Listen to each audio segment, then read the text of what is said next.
Hi guys, and good morning. 21st of May, it's coming up to 7:45 here in London. Hope everyone has had a good Monday, good start to the week. It's been relatively slow and choppy for certain markets. We'll have a quick look over how we finished yesterday going into today. We're actually, as of speaking, just at a couple year high for the US dollar, and the pairs are in turn moving lower quite quickly. The pound on the low of the day and the euro. We'll just switch over here to have a look at those charts just as we're coming into the London Open. You can see here I've got the euro just pushing through yesterday's low quite dramatically, along with the pound, and also we're seeing a bit of strength come through for the dollar against gold here, pushing to almost its low of yesterday as well. So the dollar overall starting pretty strong this morning. The Aussie dollar as well, which we'll come on to, under pressure this morning, and pretty much, give or take a couple of pips, has filled that gap on the futures market that opened up earlier on Sunday evening after the election, only to redo the gains that it had done. Over to yesterday. So we started yesterday morning pretty quiet until, whether you want to give this any credibility at all, we had this tweet, or a series of tweets from Money China, giving them some free publicity here for a non-verified account, but it was reported on a couple of news wires, and the sentiment in turn started to follow through to the downside. A couple of the tweets doing there were China may temporarily hike rates for Apple, and then the main one, all trade talks with US are halted. So a fair few were reporting it was on the squawk, and while they weren't giving it the credibility, you started to see stocks perhaps just drift lower a touch, and the DAX here I've got really starting from about 930 did start to tick lower, and that gave the cue for US equities to also do the same. The S&P, after breaking through this trend line that you see from the 15th, again 915, 930, we had that further breakdown really then to S2, where we found a double bottom. Also, the Nasdaq fell through the floor as well around that time as the tech sector really started to get a hit. However, we did see a bit of recovery into the back end of the session and overnight in Asia as well, which we'll come on to. Other main movers, I mean, you had a really relatively quiet day for gold. You can see it was in that tight range. Aussie dollar, after pushing through higher overnight, the R1 offered a good level of support for that long before the RBA came out overnight. Also yesterday, oil, we had that breakthrough around the similar sort of time. So as stocks were coming under pressure, trade tensions were picking up, and you also had that follow through from oil, only again, like with stocks, to recover into the back end of the session. And there's been some comments overnight on expectations of what OPEC are going to do, and also from Saudi and Russia, which could of course move this market as we head into a couple of important OPEC meetings coming up. But again, it's worth pointing out that oil is really stuck within this range. It perhaps pushed to the top end last week, but we've now got a relatively small range here. You can see it just over $1 or so. So not too much going on yesterday, other than really the trade tensions continuing to weigh on things in the morning. The main mover overnight, so far as we'll come on to, is the Aussie dollar. However, stocks, just as we come into, or not far away from 8 o'clock, just remain buoyed for now. If we go to the main sort of stories from overnight, so the main headlines coming through, and it was, I always like to do it on the way into work, just get Twitter up and just check the main headlines, what's there, and you can get a feel for the sentiment just from the headlines as a whole, and many were like this one here that you see from the FT. Global stocks gain as investors track latest trade upheaval, stocks positive in Asia, and so on. So we're all things considered right now, expecting to see a push higher in stocks. I think the way to look at it to the downside would be like yesterday with the S&P, to draw on these trend lines, and if they were to break, fine, sentiment may start to change. But however, just the headlines and sentiment at the moment does very much seem that we are going to get a bit of recovery in stocks and in oil price as well. Over the weekend, we obviously had comments from Trump, which were incredibly hawkish. Will was talking yesterday in the briefing how the US were stepping up their rhetoric, and the ban on Google on Huwaei was weighed on things as well, suspending the delivery of certain software. However, late last night in the US session, where you saw the recovery of stocks, the Trump administration announcing that they have issued a license that will allow US companies to keep doing business with Huwaei for the next 3 months in a bid to contain the fallout from the export restrictions on the company. This easing did help stocks push on. If we just go and have a quick look over at US equities into the back end of the session. Let me just change this one here to the Nasdaq. You can see, if I just bring that into picture, you can see the recovery really from around about 8 o'clock into the back end of the session, and of course the S&P and Dow Jones very similar. Just quickly looking at this from a technical point of view, I mentioned favouring the upside. If we were to get a push below the pivot and previous high, I think that could be the point where you start to see a further push lower, and then we start looking at the lows of the day and so on. And then to the upside, I mean, we're in perhaps this little range here. If we can get back above what was the low of the late morning and previous opening price yesterday, above 28.61, then you can start to think this market might just be pushing higher for now. But as you can see, we had a decent recovery into the back end of the session. It's quite an interesting situation with stocks at the moment. I think this one here, I'm trying to look for the longer term chart. I'll just put this one on for now.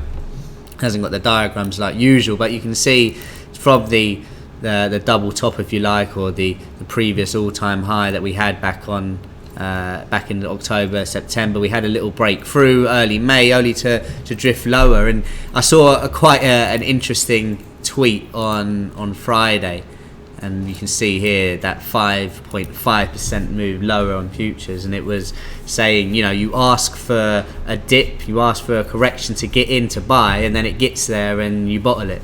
And that is trading psychology in one tweet right there. It's quite an interesting thing, when you identify a level, and I know we were talking about 27.90. It didn't quite get down there, but even if it did, you have to.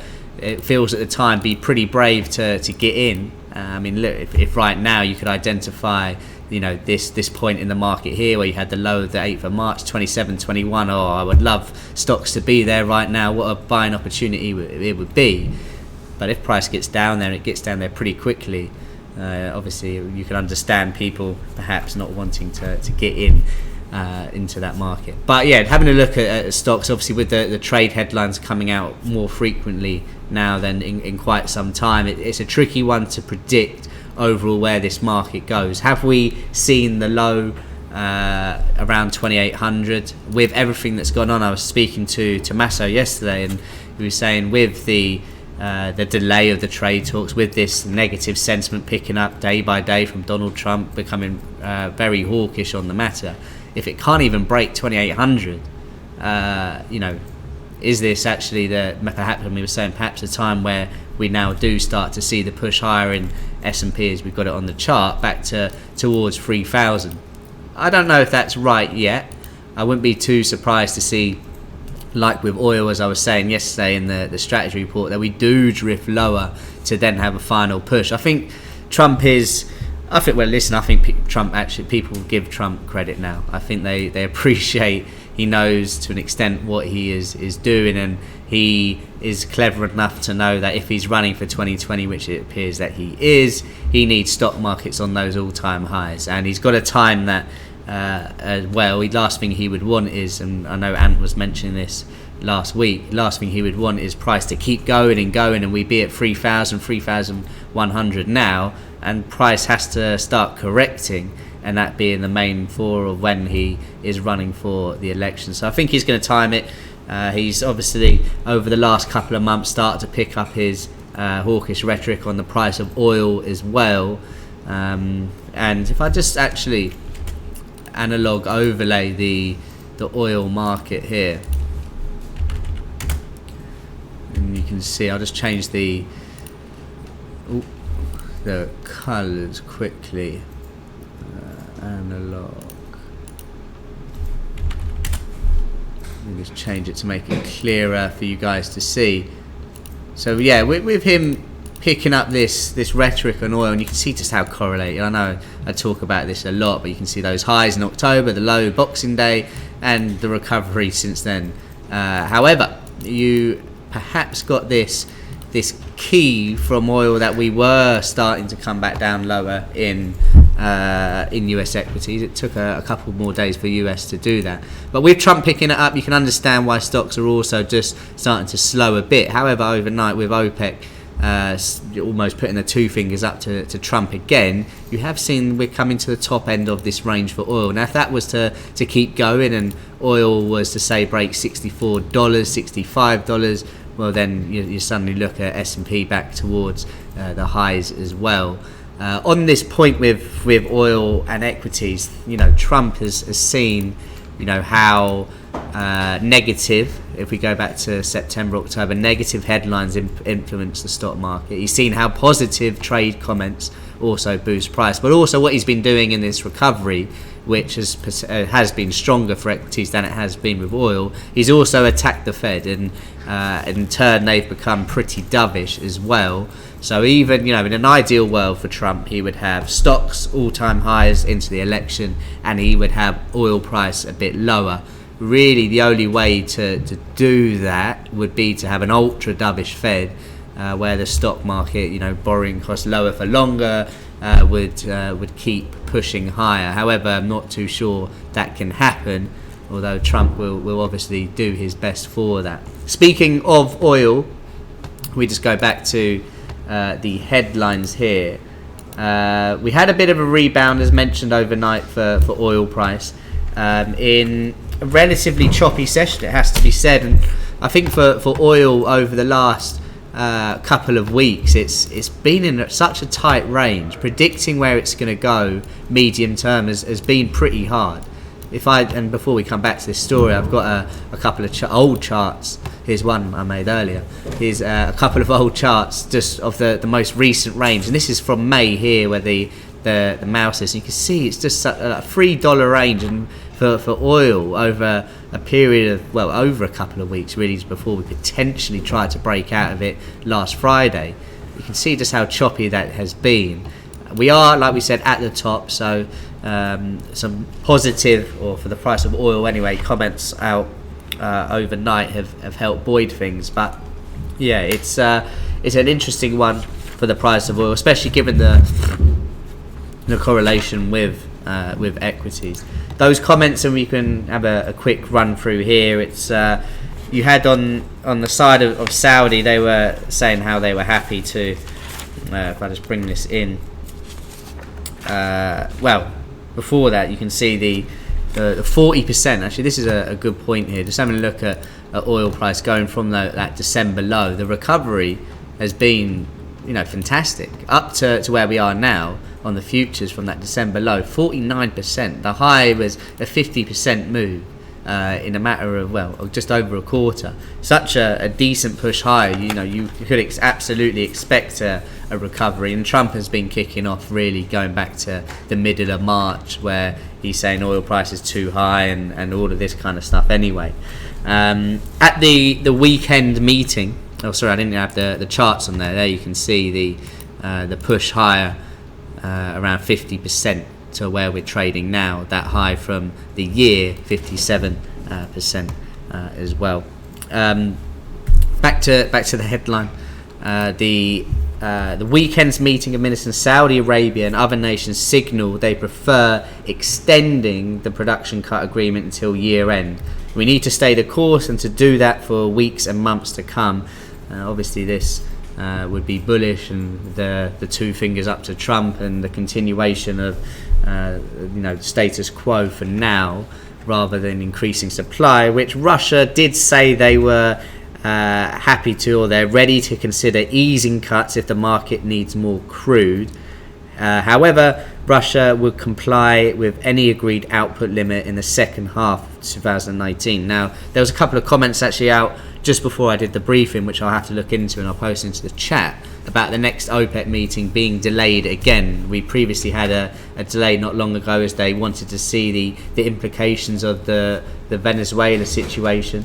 But you've also got here, I've just got a message. Do Americans know what two fingers means? I'm sure they do, as well. And also the US-Iran situation at the moment is helping boost price a touch. So if you're asking me right now, what do I think for the remainder of the day and the week? Well, I think oil could actually break out of this range and get towards 65. That's not to say it will. You've got the API tonight, you've got DOE tomorrow, you're going to have OPEC comments coming out as we approach this meeting, and the weekend picked up. You've got the US-Iran situation. But at the moment, favouring the upside. At what point, chart-wise, would I look at potentially getting short? Well, I think really, unless we get below this bottom end of the range around 62, and this is future 62.50, around this area, I would prefer, certainly medium term anyway, to look to be getting long. That in turn then should help boost stocks higher. I've already mentioned intraday where I would feel comfortable getting short, and that being sort of below 28, well, the pivot 28.50 area. But if we were with oil to break out of that top end of the range, and you've got to imagine S&P is going to push on, and along above 28.60 doesn't seem too bad. Looking at this more technically, we'll have a quick look over a couple of the charts just while we're here. Key level for S&P and equities in general would just be that breakdown that we had late last night, morning yesterday. Where the S&P pushed lower, the DAX, the Dow Jones, keeping an eye on that. Obviously, the sellers really taking over around that point. Should we push on, could expect some decent resistance, like we saw a couple of times yesterday. We broke through significant lows, only to then find resistance on the way back down. So on the futures, 28.65, that area. Just having a quick look over some of the other markets. I mentioned the dollar is strong this morning, up 0.16%. That has come off a touch, but you are still seeing the pound on its lows. And one market to keep an eye on for any pound traders is, of course, euro pound, which yesterday, and it looks like probably today as well, has had another update, and that makes it 1, 2, 3, 4, 5, 6, 7, 8, 9, 10, 11 straight updates for this pair. The double, triple bottom from March, and then of course late April, early May, has proved decisive, and we really have pushed higher. And Brexit developments overnight, not too much, but the sentiment is obviously weighing on things. On the flip side here, you've got pound against the US dollar, 1, 2, 3, 4, 5, 6, 7, 8, 9, 10, 11, 12 including today, days to the downside. So sentiment really weighing on things. I was with the strategy yesterday. I know Tommaso was looking at a long, should we break a trend line, short, should we break a trend line. I think you've got to go with that. I think the sentiment very much is to the downside. Who's going to take over for May? When is she actually leaving? Is there going to be a deal? If the next person comes in, at the moment they're expected to be in favour more of a no deal or a hard Brexit, and that's weighing on things. On the flip side though, I do feel there will be a good opportunity to get long eventually in the pound. However, I have been saying that for a while, so it might have to be a bit of patience on that one. Coming on to Australia, we had the election over the weekend, which obviously boosted the Aussie against the dollar and its other FX pairs, and we had a good opportunity. I know a couple of people were looking at the chart yesterday at an area of the R1 to get long again, and it did work into the back end of the session. However, we had the RBA comments overnight where the central bank suggested it could cut rates in June and August, actually. So they were talking about lowering rates in June to 1.25 and then 1% in August. The idea behind this, a lower cash rate would support employment growth and bring forward the time when inflation is consistent with the target. Given this assessment, at our meeting in 2 weeks' time, we will consider the case for lower interest rates.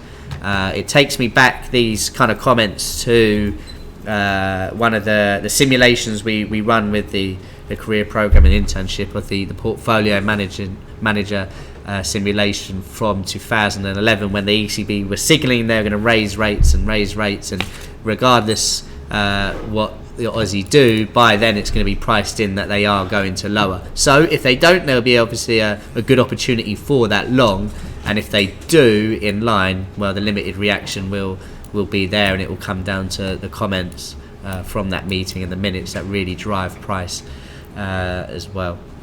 Having a look over the calendar for today.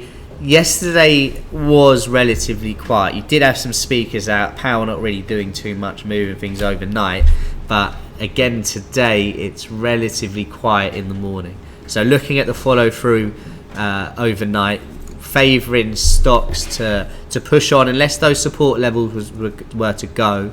I think it's a case of just a bit of risk on in the market. The dollar is still strong, I think, against the pound and the euro, and certainly the Aussie. Looking for areas to get short would be the favoured play for now. Obviously we've just gone through 8 o'clock, so we'll keep an eye on the DAX in a moment. We'll just have a quick look over. But going into the afternoon, existing home sales really and consumer confidence from May, the main highlights. And if you were to choose a couple of highlights to excite your day, they wouldn't be number 1 and 2.